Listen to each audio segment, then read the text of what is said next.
Complex है? Simple है। Simple है ना। ये कैसा है? सिंपल है। सिंपल है। लेकिन ये कैसा है? कॉम्प्लेक्स। कॉम्प्लेक्स है। ये कैसा है? कॉम्प्लेक्स। तो अब तुम लीफ को देख के बता सकते हो कि कौन सिंपल है और कौन कॉम्प्लेक्स है। राइट, पकड़ो इसको। ये दस्ताना पहने हुए, तुम पकड़ो, क्यों दस्ताना नहीं पकड़ो, हाथ पे रखो ना। अब यहाँ से देखो कि ये जो है लीफ का ये पूरा वाला भाग, ये क्या कहलाता है? Leaf blade. क्या कहते हैं इसको? लीफ ब्लेड ना। ये क्या है? लीफ एपेक्स है। क्या है ये? लीफ एपेक्स है। और ये क्या है? ये क्या है? पिटियोल। पिटियोल क्या है? पिटियोल। कुछ में पिटियोल होता है और कुछ ऐसी भी पत्तियां होती है जिनमें ये डंठल नहीं होता है, वो डायरेक्ट अटैच रहता है इसे ना। तो जिसमें ये रहता है डंठल, उसको कहते हैं पेडिसिलेट। क्या कहते हैं? वृंत वाला पौधा ना। वृंत माने डंठल, ठीक है। और जिसमें नहीं रहता है उसको कहते हैं सेसाइल। क्या कहते हैं? सेसाइल। अभी भी बहुत चीज है इसमें जो तुम्हारे जानने समझने लायक है। ऊपर वाला को, इस पूरे को क्या कह दिए? Leaf blade. क्या कह दिए? Leaf blade. और इसमें जो ये सब दिखा रहा है, ये नस की तरह, ये इसका वेनलेट्स है। इसमें वेन और वेनलेट्स होता है। इसमें वेन और वेनलेट होता है। अगर ये पत्ती सूख जाए पूरी तरह से, इसमें नीचे होगा सड़ा गला हुआ ना। देखो यहाँ स्पष्ट रूप से इसमें ये वेनलेट दिखेगा ना, दिखाई दे रहा है। इसमें ये वेन्स स्पष्ट रूप से जाल के रूप में दिखता है। दिखाई दे रहा है? ये किस रूप में दिख रहा है? जाल के रूप में दिख रहा है ना। किस रूप में दिख रहा है? ये जाल के रूप। ये नसों का जाल है। वास्तव में जो इसमें सनलाइट जब पड़ता है इसके ऊपर, तो ये सोलर एनर्जी को ट्रैप करके एटमॉस्फेयर से कार्बन डाइऑक्साइड लेता है और जड़ों से पानी। और ये चूंकि किस कलर का है? ग्रीन। अधिकांशतः पत्तियां किस रंग की होती है? हरे रंग की होती है। अधिकांशतः पत्तियां हरे रंग। क्यों होती है हरे रंग की? वाह, बहुत अच्छा। किसके कारण? क्लोरोफिल के कारण। इसमें प्रेजेंट होता है क्लोरोफिल, उसी के कारण पत्तियां हरी होती है। और ये पत्ती कैसा है? सिंपल है। और ये पत्ती कैसा है? कंपाउंड है। कंपाउंड लीफ है। इसमें दिखा रहा है कि इसका मिडरी भी ये है और इसका मिडरी भी ये है ना। इसमें क्या हुआ है? सारे लीफलेट्स अलग अलग हो गए। सारे लीफलेट्स क्या हो गए हैं? अलग अलग हो गए। और इसमें लीफलेट सारा एक जगह पर कंबाइंड हो गया है और ये लीफ ब्लेड बना दिया है। क्या बना दिया है? Leaf blade. उसी तरह से इसमें भी दिखाई दे रहा है ना। इसका अच्छा, इसका नस जो तुमको दिख रहा है, जिसको हम भेंस बोले हैं, ये कैसा है? जाल की तरह है कि नहीं है? लेकिन कभी केला का पत्ता देखे हो तुम लोग? यहाँ केला का है पौधा? जैसे वहाँ है। हाँ, तो केला का जब पौधा देखोगे उसके पत्ता पर, तो ये भेन्स पैरेलल होंगे, एकदम एक दूसरे के समानांतर होता है। एक दूसरे क्या होता है? समानांतर होता है। और इसको हम पैरेलल वेनेशन बोलते हैं। क्या बोलते हैं उसको? पैरेलल वेनेशन बोलते हैं ना। ये तो हम देख लिए ट्री का ट्रंक है। ये क्या है? ट्री का ट्रंक। इसमें भी दिखाई दे रहा है कि ये गाउट निकल रहा है। इसमें भी गठिया की बीमारी पकड़ रही है। ये कैंसरस टिश्यू है, इसको काट के यहाँ से हटाने की जरूरत पड़े। उसमें ज्यादा डेवलप हो गया है, वो प्लांट आने वाले दिनों में सूख जाएगा अगर उसका केयर नहीं किया गया, है ना। ये जो इसमें टूटा हुआ पार्ट है इसका, ये डेड टिश्यू है। कैसा टिश्यू है? डेड टिश्यू से बना है। मृत कोशिकाएं हैं। तुम लोग आगे चल के पढ़ोगे। स्क्लेरेंकाइमेटस टिश्यूज है और उसके बाद इपीडर्मल लेयर होता है। और इपीडर्मल लेयर के ही आउटग्रोथ से ये सारा बन के निकलता है, ठीक है। और ये तो अब तुमको पता है कि पानी जमीन से मिलता है और ये इतनी ऊंचाई तक। अच्छा, एक और चीज तुम लोग को यहाँ बताते हैं हम। इधर आओ, इसमें दिख रहा है वो जो दिख रहा है पत्ती, उसको क्या कहते हैं? बांझी। वास्तव में वो बांझी नहीं है, वो एक पैरासिटिक प्लांट है। किसका है नाम? बाजी सोना। रहने दो, छोड़ो। वो एक पैरासिटिक प्लांट। पैरासाइट किसको कहते हैं? पैरासाइट किसको बोलते हैं? वैसा पौधा जो किसी दूसरे पौधे पर ग्रो करता है, उससे अपना भोजन लेता है और बदले में उसको खत्म कर देता है। जैसे तुम लोग देखते होगे अमरबेल, अमरलत्ती। अमरलत्ती कुछ पौधों पर, लीची ऊंची पर ज्यादा उग जाता है, खाली धागा की तरह का उसका बॉडी रहता है ना। वो जो अमरबेल है वो कंप्लीट पैरासाइट है, पूरी तरह से अपना सारा चीज पौधा से लेता है और उसको मार देता है। लेकिन ये जो चीज है जिसको बांझी बोले, ये कंप्लीट पैरासाइट नहीं है, ये पार्शियल पैरासाइट है। कैसा पैरासाइट है? पैरासाइट भी दो तरह का है। कॉम्प्लीमेंट, एक होता है कि कंप्लीट पैरासाइट और कंप्लीट या ऑब्लिगेटरी, और एक हो गया पार्शियल पैरासाइट। एक क्या हो गया? पार्शियल, आंशिक रूप से। यानी ये किस रंग का है? उसकी पत्तियां किस रंग की है? अगर हरी है तो वह अपना भोजन खुद बना सकती है। हाँ, वो जो बांझी है उसकी पत्तियां हरी है, इसके पत्तों से अलग है। आम के पत्तों से अलग है। वो अपना प्रकाश संश्लेषण की क्रिया से भोजन अपना खुद बना सकता है, लेकिन उस बांझी का अपना जड़ है नहीं, तो उसको पानी कहाँ से मिलेगा और खनिज लवण कहाँ से मिलेगा? वो इस आम के पौधे से लेगा। किससे लेगा? आम के पौधे से लेगा। तो कुछ भाग ले रहा है आम के पौधे से और कुछ भाग अपने से तैयार कर लेगा, तो उसको क्या कहेंगे? Partial parasite. क्या कहेंगे? Partial para. अगर उसको काट के हटाया नहीं गया तो इस पूरे पेड़ पर वो फैल जाएगा, इस पूरे पेड़ पर वो फैल जाएगा। तो इसके देख रेख के लिए आवश्यक है कि उस बांझी को काट के हटा दे। उस बांझी को काट के इसका कोई उपाय नहीं है। प्लांट में जब बीमारी होती है तो एक ही मैक्सिमम उपाय यही होता है कि उस जो अफेक्टेड पौधा है उसको हम हटा ही दें और बाकी सबको बचाएं, क्योंकि एक जिस पर हो गया है उसको बचाने का कोई उपाय नहीं। जिसको बांझी पकड़ लिया, बांझी को काट दीजिए डाली को ना। बांझी क्या है? एक पार्शियल पैरासाइट है। क्या है? Partial parasite. आंशिक रूप से भोजन बना लेता है और आंशिक रूप से क्या करता है? जल वगैरह पौधे से लेता है। जल वगैरह किससे? जिस पौधे पर वह उग रहा है उस पौधे से बोले। वो किसी पे भी हो जाता है, आम पे भी हो जाएगा, लीची पे भी हो जाएगा, कटहल पे भी हो जाएगा और जामुन पे भी, वो किसी पर हो जाता है वो। और अंग्रेजी में उसका नाम होता है मिसलोटे प्लांट। क्या है? वो कौन सा प्लांट है? मिसलोटे प्लांट। और कैसा पैरासाइट है वो? पार्शियल पैरासाइट है। कैसा पैरासाइट है वो? पार्शियल पैरासाइट है। वो पार्शियली अपना न्यूट्रिशन इस प्लांट से ले रहा है, टोटली नहीं, पार्शियली। पार्शियली मतलब आंशिक रूप से, पार्शियली मतलब आंशिक रूप से, है ना। और तुम लोग ये भी देख रहे हो कि पेड़ पौधे लगाने से हमको क्या फायदा है? ऑक्सीजन। सबसे पहले तो पेड़ पौधे प्रकाश संश्लेषण की क्रिया से ऑक्सीजन मुक्त करते हैं ना, जो हमारे लिए प्राणवायु है, उसके बिना हम जिंदा नहीं रहते हैं। दूसरा और क्या करता है? छांव देता है, बहुत अच्छा। और तीसरा क्या करता है? हवा। और क्या देता है? फल देता है। और क्या देता है बताओ? और क्या बेनिफिट है इससे? देखो, पत्तियां जब इसकी जलावन भी मिलता है, और पत्तियां जो इसकी झड़ रही है ना, वो यहीं पे सड़ गल के क्या होगा? अकार्बनिक चीज देगा यहाँ पर ना, कार्बनिक चीज देगा, खाद बनाएगा ना। ये खाद का काम करेगा। इसको जोत के इसमें बढ़िया से अगर इस गाछी का देखभाल किया जाए तो इसका प्रोडक्टिविटी बहुत बढ़ जाएगा। और क्या होगा इसमें? पेड़ पौधे ताप नियंत्रण में भी मदद करते हैं। किसमें मदद करते हैं? बहुत अधिक गर्मी जब होती है, चारों तरफ जब बहुत अधिक गर्मी होती है, तो गाछी में क्या होगा? ठंडक महसूस होती है। ऐसा क्यों होता है? नहीं, यहाँ पर होता क्या है कि पेड़ पौधों के जो एरियल पार्ट है, जिसको लीफ बोले, पेड़ पौधों का जो एरियल पार्ट है, जिसको क्या बोल रहे हैं? लीफ बोल रहे हैं ना। इससे पानी लगातार भाप बन के उड़ता है, पानी लगातार। और इस क्रिया को वाष्पोत्सर्जन बोला जाता है। इस क्रिया को क्या बोलते हैं? वाष्पोत्सर्जन। गर्मी के दिनों में वाष्पोत्सर्जन की क्रिया तेजी से होती है, यानी पानी भाप बन के तेजी से उड़ता है। और जहां कहीं भी पानी भाप बन के उड़ेगा, वो उष्मा को वहां से उड़ा के ले जाएगा अपने साथ। तो हीट यहाँ से उड़ा के ले जाता है, इसलिए अगल बगल में हीट क्या होगा? कम हो जाएगा, टेम्परेचर कम हो जाएगा। इसीलिए गाछी में ठंडक महसूस होती है। इसीलिए गाछी में ठंडक महसूस। अब है कि क्या पौधे दिन रात ऑक्सीजन गैस मुक्त करते हैं? तो क्या आंसर होगा? नहीं। पौधे ऑक्सीजन तभी मुक्त करते हैं जब प्रकाश संश्लेषण की क्रिया हो। प्रकाश संश्लेषण की क्रिया होती है तभी ऑक्सीजन मुक्त करते हैं, अन्यथा क्या करते हैं? वो भी हमारी तरह सांस लेते हैं, कार्बन डाइऑक्साइड छोड़ते हैं।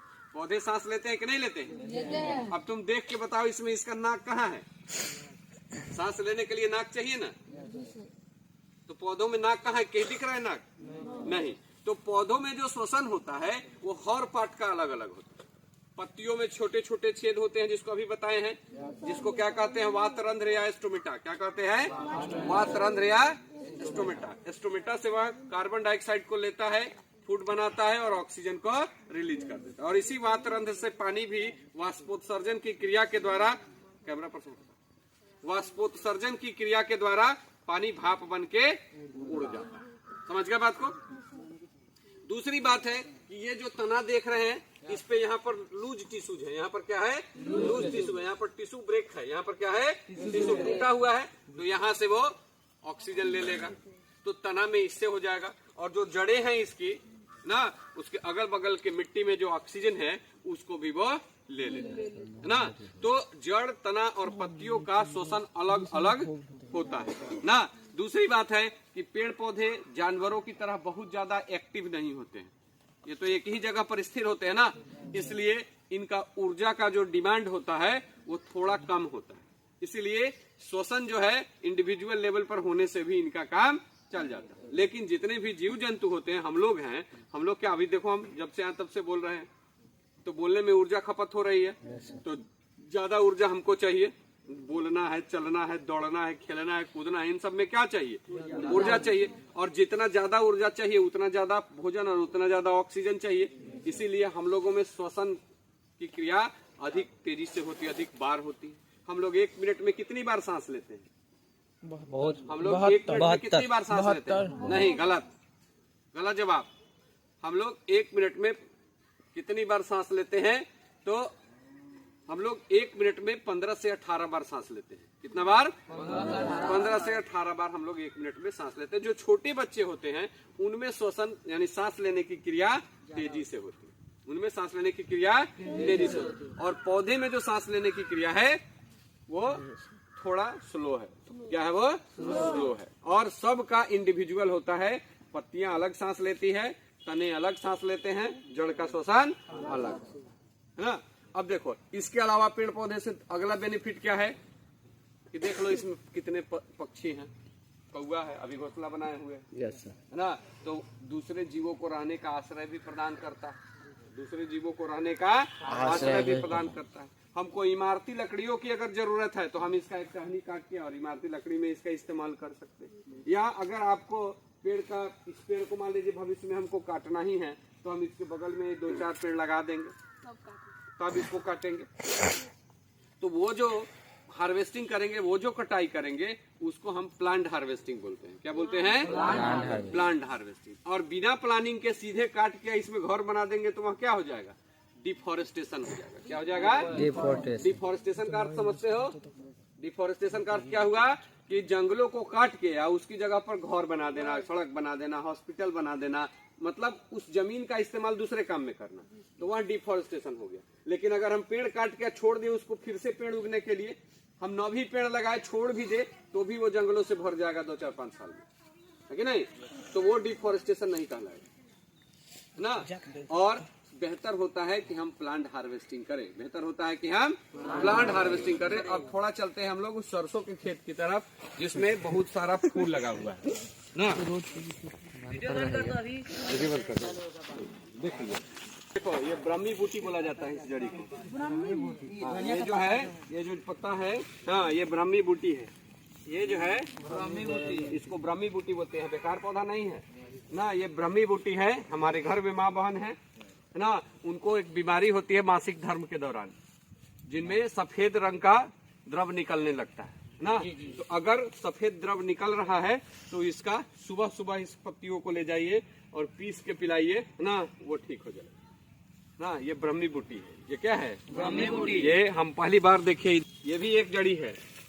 किसी किसी को देखते होंगे उजला उजला दाग हो जाता है, इस पर अंगुली सब उज्जर हो जाता है। इसी में इसका यूज होता है। यह गया क्या? सरसों का खेत ना। अब देखो सरसों जो है एक फूल वाला पौधा है।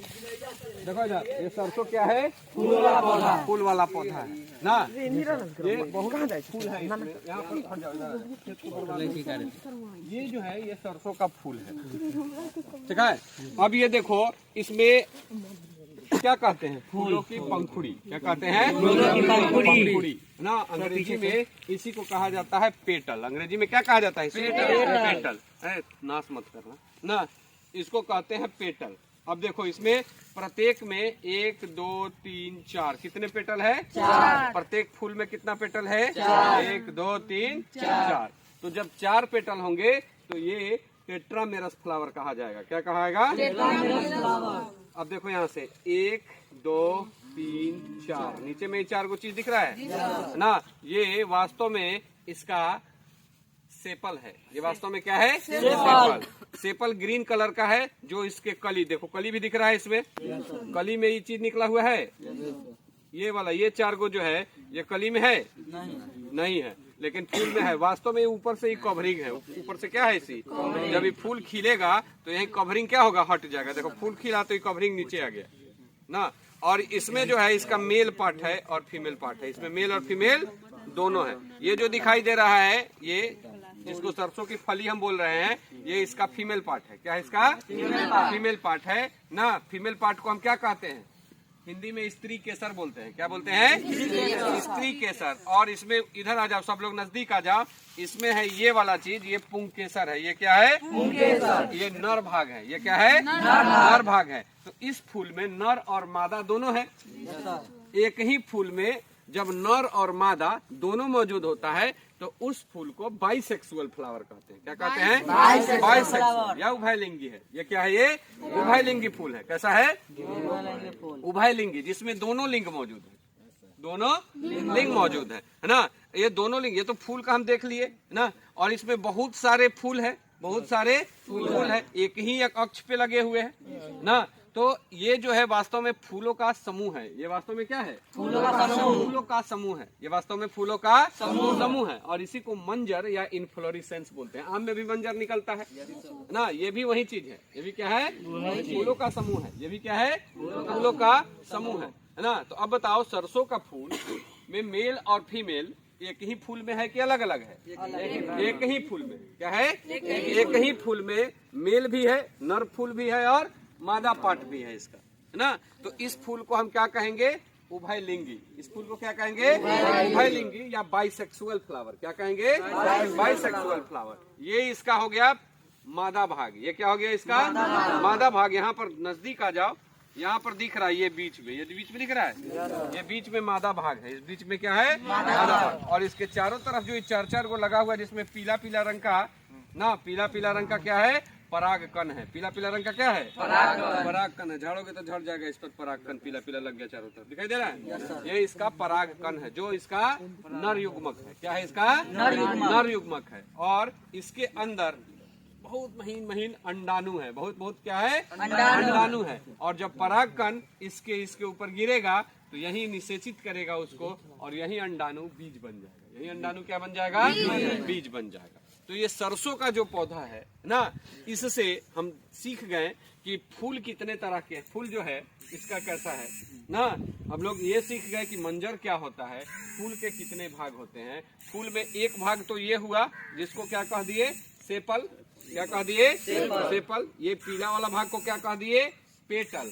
क्या कह दिए, सेपल, पेटल। और इसमें एक नर भाग है ना, उसको कहते हैं स्टामेन या पुंकेसर। स्टामेन या पुंकेसर। और ये एक भाग है जो स्त्री केसर है, या इसी को कार्पेल या पिस्टिल बोलते हैं। कार्पेल या पिस्टिल बोलते हैं। और ये भी समझ गए कि सरसों का जो फूल है वो बाइसेक्सुअल है। कैसा है, बाइसेक्सुअल है, जिसमें दोनों लिंग मौजूद है एक ही फूल में। तो ये उभयलिंगी पौधा है। कैसा पौधा है, उभयलिंगी पौधा है ना। सरसों का फूल कैसा पौधा है, उभयलिंगी या बाइसेक्सुअल फ्लावर है।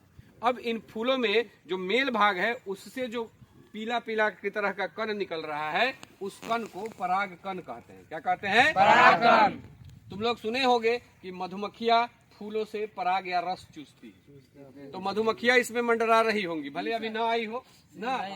अक्सर हाँ मधुमक्खियां मंडराते हुए मिल जाती हैं यहाँ। वो क्या करती है, इन्हीं पराग कणों को चूस कर ले जाती है और उसको शहद में परिवर्तित कर देती है, उसको शहद में परिवर्तित कर देती है ना। तो ये हमारे प्रकृति का देन है ना, कि किसे छोटे छोटे चीजों से मिलाकर हम लोगों के लिए आवश्यक चीजों का निर्माण कर देती है। और हम लोग प्रकृति के इस उपहार को ना सहर्ष स्वीकार करते हैं, और प्रकृति के प्रति अपना प्रेम भी दिखाना हमारा कर्तव्य होता है। इसलिए हम लोगों को ज्यादा से ज्यादा पेड़ पौधा लगाना चाहिए, पेड़ों को अनावश्यक रूप से नहीं काटना चाहिए। और अगर ऐसा प्रतीत हो कि अब काटना ही है, कोई उपाय हमारे पास नहीं है, तो हमको क्या करना चाहिए, प्लांट हार्वेस्टिंग करना चाहिए। क्या करना चाहिए, प्लांट हार्वेस्टिंग करना चाहिए। और प्लांट हार्वेस्टिंग करेंगे अगर, तो भविष्य में हम ये डिफोरेस्टेशन जैसी समस्याओं का बड़ी आसानी से निदान निकाल सकते हैं।